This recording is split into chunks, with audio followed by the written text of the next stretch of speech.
Hello YouTube, this is Yak and Dan for a long-awaited review of my FeelFree 11.5 lure. Without further ado, I'm going to get going on this. I've got a lot to cover. I'm going to try to put it in as small time as possible because I know you got a busy life. You maybe want to be heading out on the water in one of these soon. I am sitting in what I call the best seat in the house. The FeelFree lure seat. I am going to get out of it. I am not in water, so don't worry. And give you a quick rundown of how I fish this kayak. I'll start at the bow. You got yourself a good sturdy handle. Nice flat areas. You got 3 of them. 1, 2, 3. A nice big internal hatch for storage. A lot of stuff you can store up in there. Full poles, everything. Going on the right side of the kayak. Looks all just original except one update that I've done, and I've installed a DIY anchor trolley, but I've got to do some work on it. Unfortunately, this anchor trolley fails on me a lot, as when I'm running through my trolley line, it does that. It pops up and it just stays up there in the bow and then slides back and forth back there. So I think I gotta get some pad eyes and run them just how I want to run my anchor trolley. That'll be in a future video, and I'm not too worried about it right now. It does what it needs to do, but it's just a pain in the butt when I've got everything up on top of the kayak when I'm trying to fish.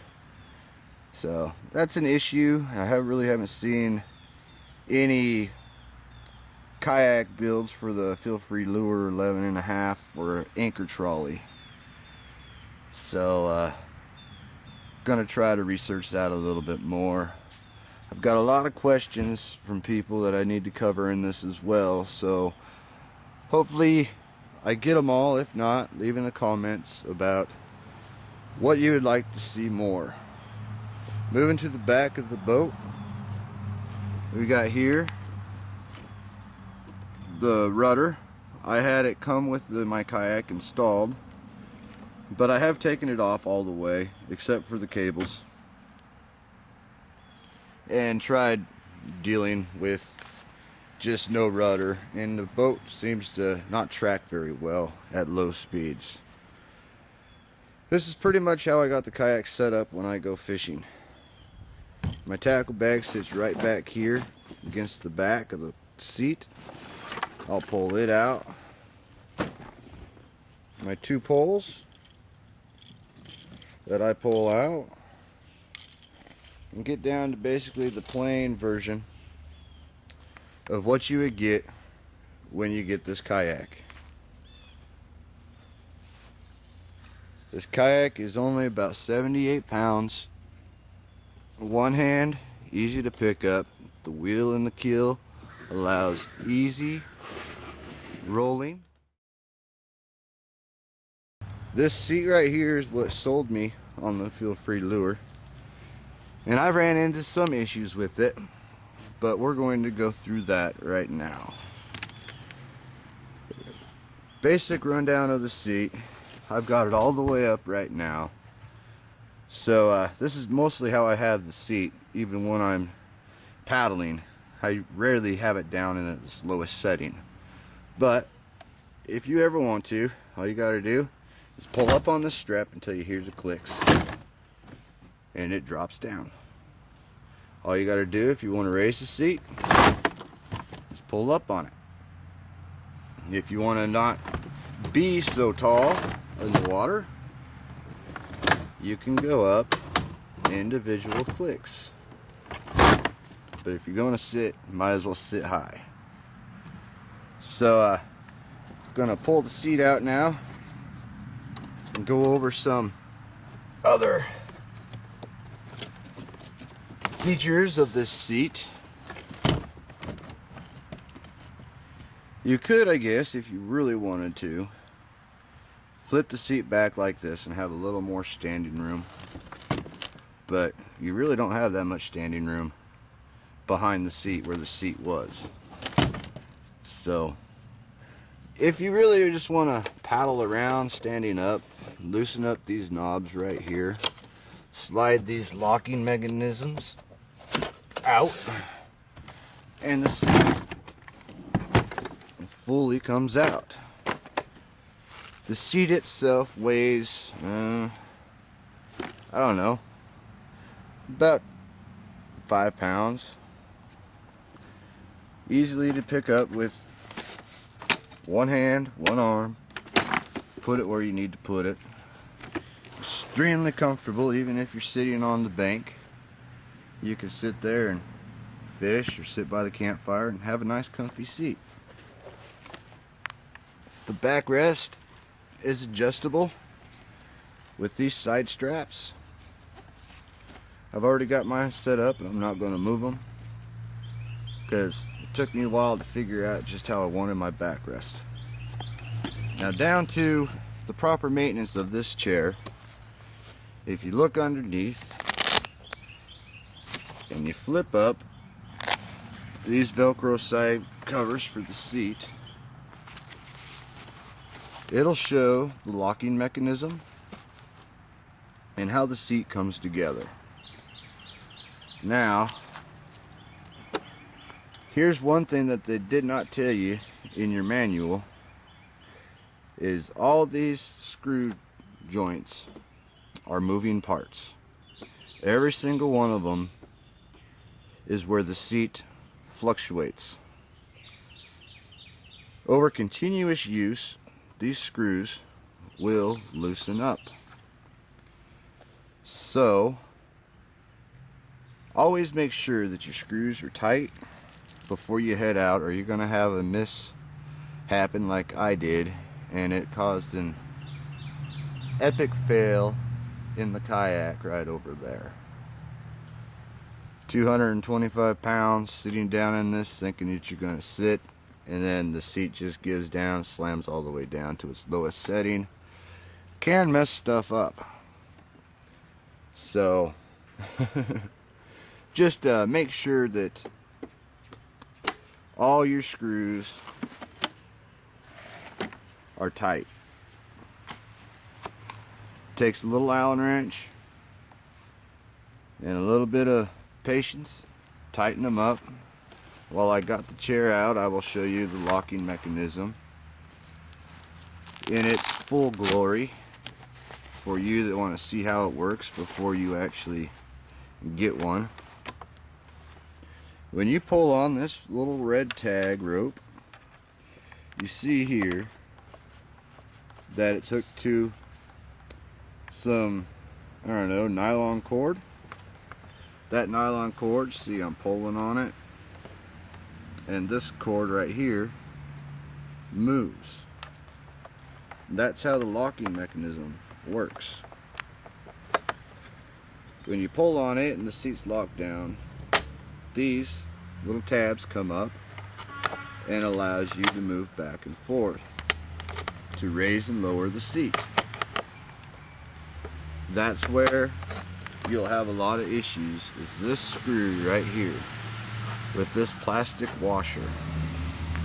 Keeps this lock ring down, and if at any time that screw gets loose at all, this place right here where the teeth gear locks into the slots has, even when it's tight, a little bit of play. That play gets a lot worse and will totally kick out and dump you to the bottom of your kayak. Alright, moving on to the kayak. I've got the rudder system, and I've been asked a lot about doing a complete video on the rudder system. So I'll start back at the rudder. It is right now at its uppermost setting, staying clear of anything below the kayak. This piece right here is, I believe, steel. It's got a lot of strength to it, unlike aluminum. You got your cable feet, which tie into this with these little tiny O-rings, split rings, whatever you want to call them, on both sides. They're a pain in the butt.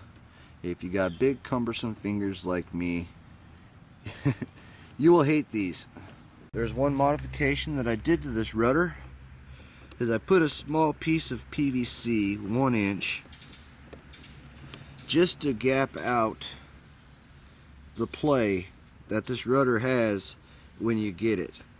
I highly recommend doing this because when you don't have that in there, this brace sits all the way down here and these cables rub against the kayak. So that's one thing that you can do to help improve your rudder system and conserve your kayak plastic. Move up here to the rest of the rudder system. You got where your cable line comes out all the way to right here where it meets into the foot pedal. It comes in, wraps around, back through here. Get my big fat hands out of the way. It wraps around right here. It comes back around like an S all the way to these adjustment grommets where you can adjust the tension of your cable. I've done a modification to the mat. I've carved out these little channels to help water drainage come from all the way up in the front to back here. It always comes back here and sits in this bar. And right there's where I have my issue. When the kayak slammed down because the seat failed on me, it wound up cracking right there. I have since fixed the crack, and probably gonna have to do it again if it does it again. But there is no water getting in my kayak, and if you're having the same issue to where you know your kayak is sound, you flip it over, there's no cracks or deep scratches, and you're getting water in your hole, you've checked your drain plug, you've checked to make sure your seal's hatched good, and basically done a good run over, check right here where the back of the seat channel is. Right there could be your issue, and I can show you how to fix it if you ever need to. But right there is the problem. You've got so much going on, so many angles in the kayak, so many bends right here, that there's bound to be an issue there. Hopefully FeelFree will resolve this with a couple more makes of this. But when I drilled out that crack, the plastic was very thin. So just be careful when you get your kayak to know that there is possibly a weak spot right in there.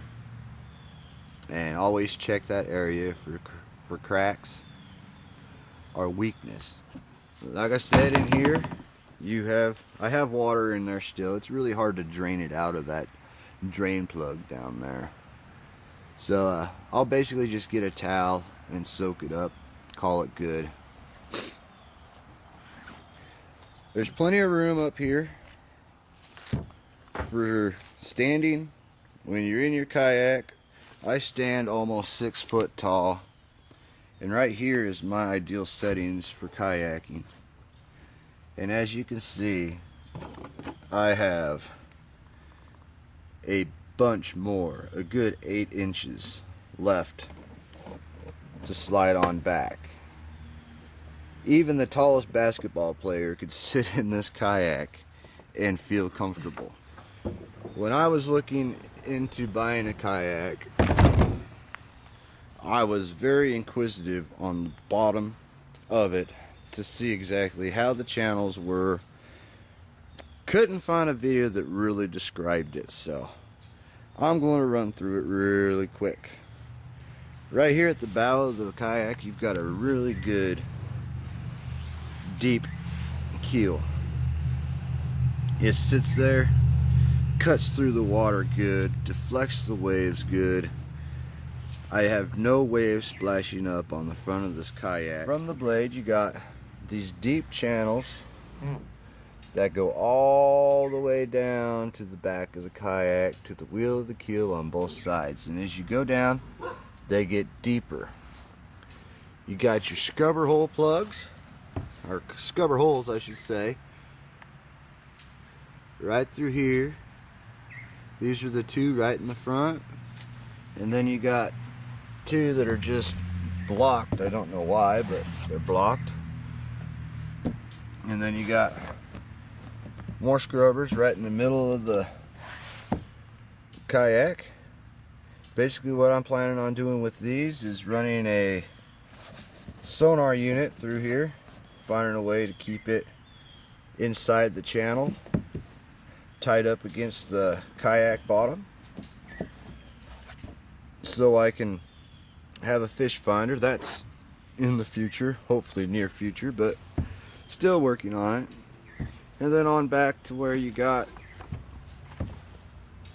those closed scubbers to your back scubbers. If you can see, there are a lot of scratches on the bottom of this kayak. I use this kayak almost every day, so you're going to get scratches on the bottom. And in the future, I'm going to show a video on how to fix that.